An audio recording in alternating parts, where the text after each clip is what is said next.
Hi, beautiful beings under the stratosphere.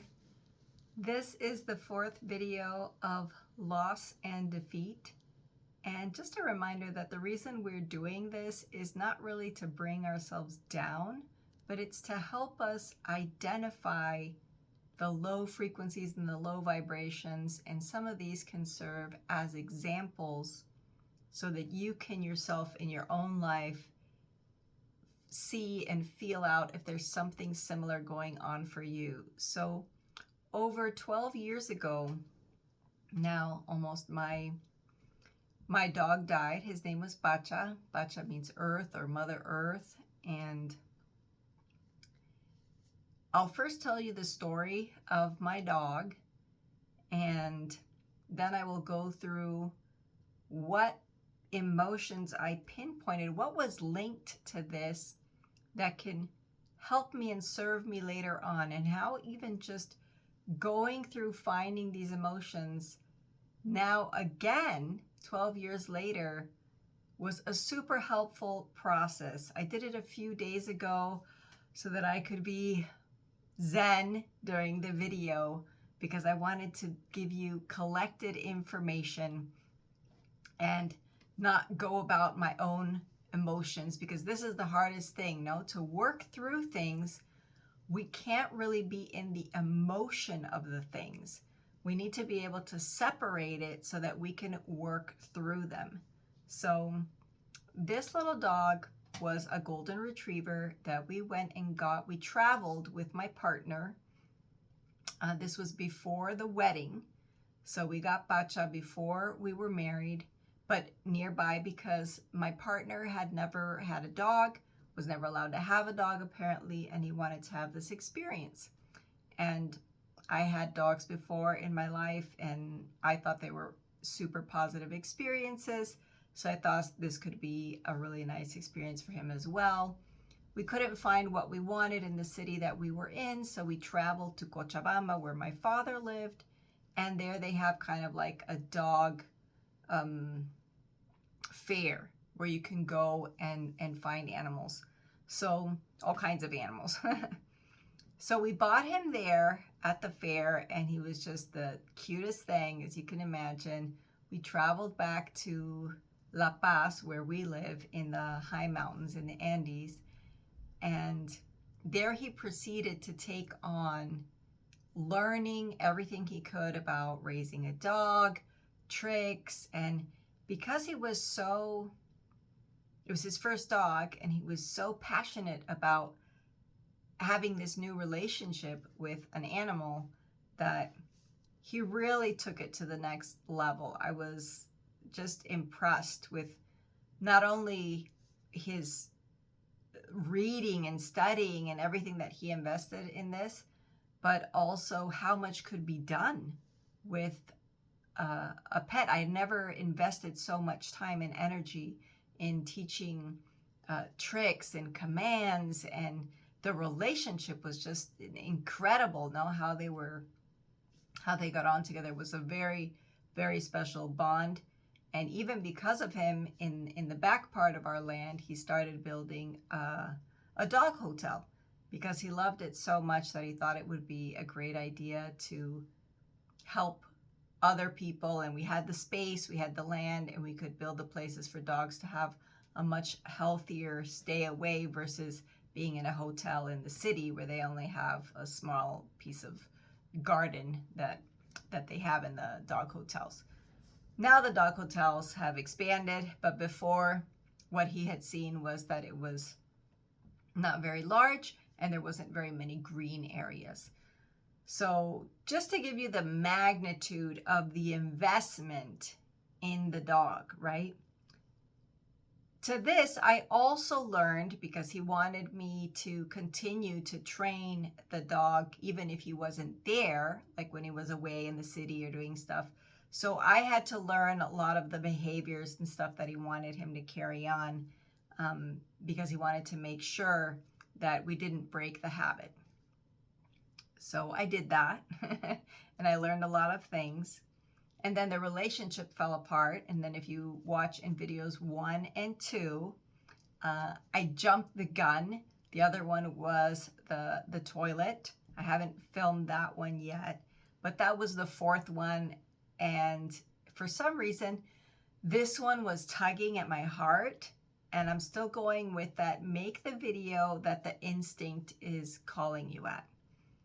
So when the relationship fell through, he left to the city. That's where we had the talk in front of the church in video number 2.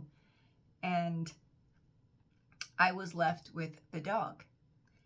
And, well, as you can imagine, the dog didn't know what had happened, right? All of a sudden, there was this huge intensity, this huge investment in him. And then all of a sudden, the alpha was gone, right? And so he would go continually up to the road to wait for the people who would come off the bus, because he was still waiting for his master to come home.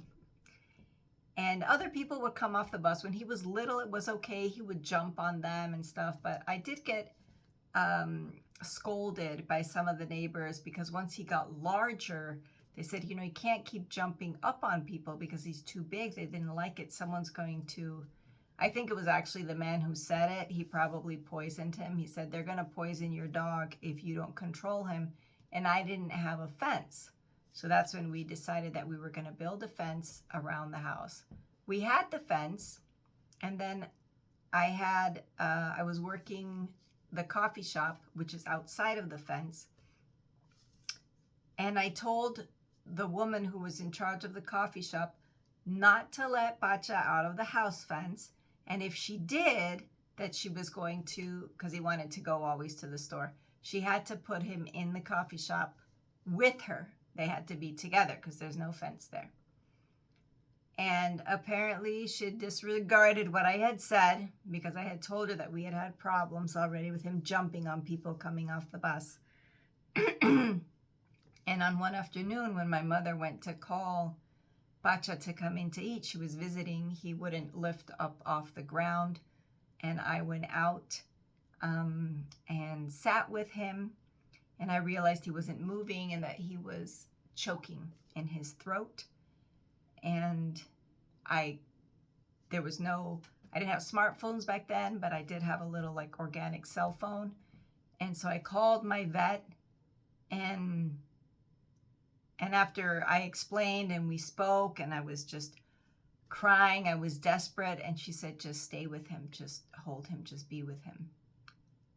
And I think I startled him, because I was yelling for people to bring me my phone and yelling for people for help.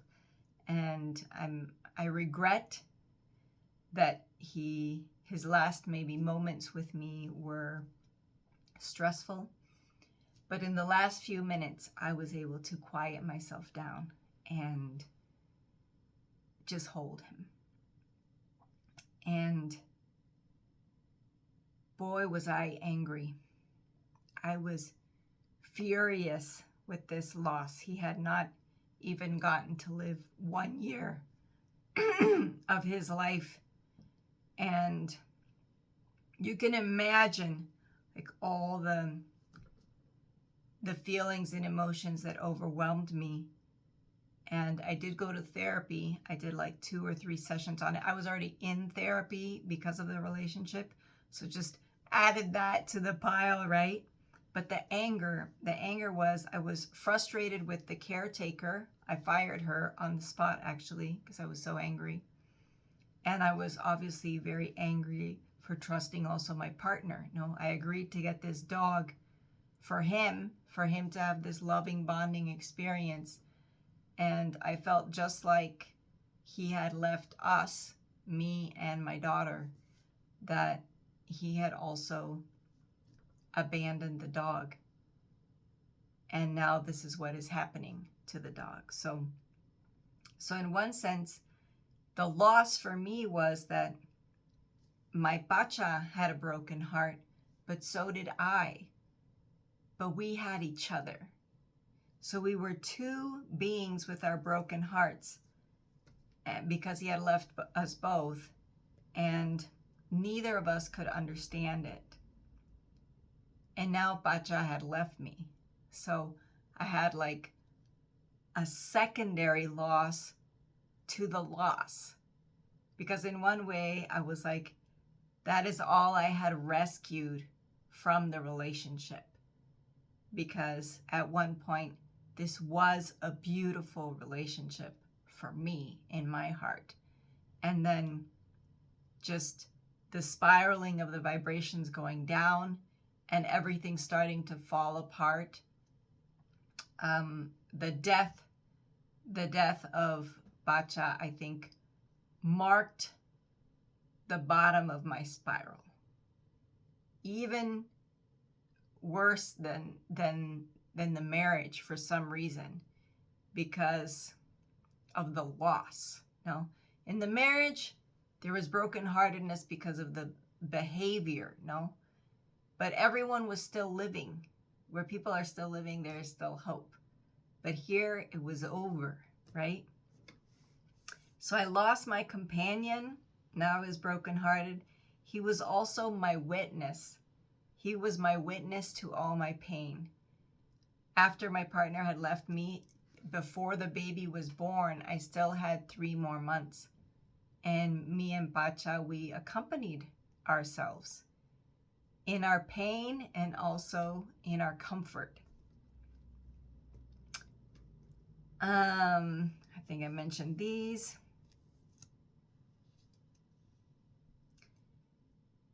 It was hard for me. I called my partner. He was still in the country. He was living in the city. And so I told him what had happened. And he came. I was a little bit moved to see that. I'm not sure if he did or didn't, but I think he cried. Because he was completely emotionally unaffected by the marriage and like leaving me. He was like done with that. And also emotionally unaffected by leaving his child. But he did cry for the dog. He was still wondering, thinking maybe he could still be alive. I had to pick, he was a huge golden retriever. So I had to have some people, some neighbors come and help me. We put him into the wheelbarrow. We live in the country. So that's how that I thought was the easiest way to transport him. But he barely fit even in the wheelbarrow.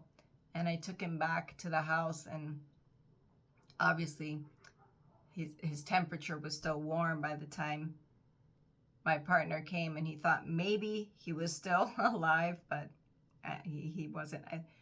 It was quick, at least, the poisoning. And so he came to dig the hole, the grave hole, and I picked a spot in front of my house because he's like a guardian angel for me. And it hurt me. There was like these things that he would say that, and I noticed when he would come just to visit the baby, and the dog was all over him and wanted his love and affection, and he just kept pushing him away. He wanted nothing to do with him.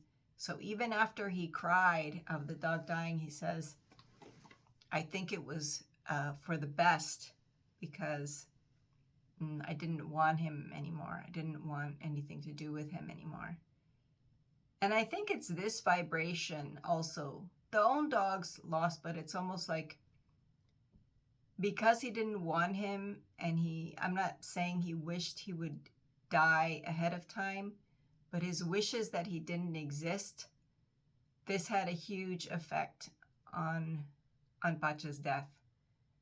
Because I think in the end, yes, it was for the best, but for all the wrong reasons. No, for bringing a family member, for me, dogs are a family member, into the family, and then abandoning them, and then wishing that they were not there. Then obviously maybe this is the best, but that's not how you do things, right? So yeah, I have that Pacha's own vibration, I could tell that the dog was suffering. I took him on his tricks. I did all the things with him. but he was not him. No, he waited for him every day.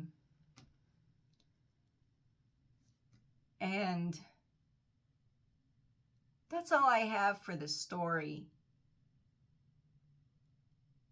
And it really helped me to process this story and see the details of why was this so hard for me and what did Pacha mean for me during this. I was living a time of crisis. If you're going through a similar time of crisis, I finished a 7-step time through crisis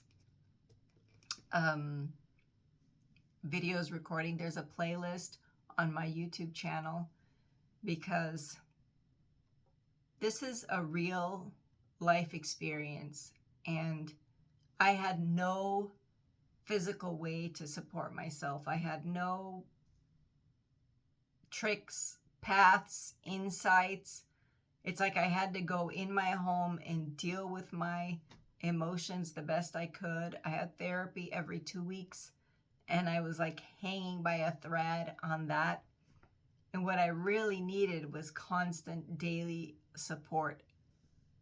And well, it took me quite a while to bring my vibration up. I'm so grateful. So grateful to have this opportunity to share with you what happened to me. There's a piece of the story missing that I will put in, just like me, to just skip around. But this vibration had so many truths, so many lessons, so much depth, so much unresolved, unfound sensations and feelings. There are still no words, I think, for you have like colliding worlds of thoughts of, as I said, no, sure, this was the best thing, but there were so many other things that could have been a better thing or a better way to deal with it. And I think it was just a magnitude of loss that I was not used to not being able to recover or not being able to control.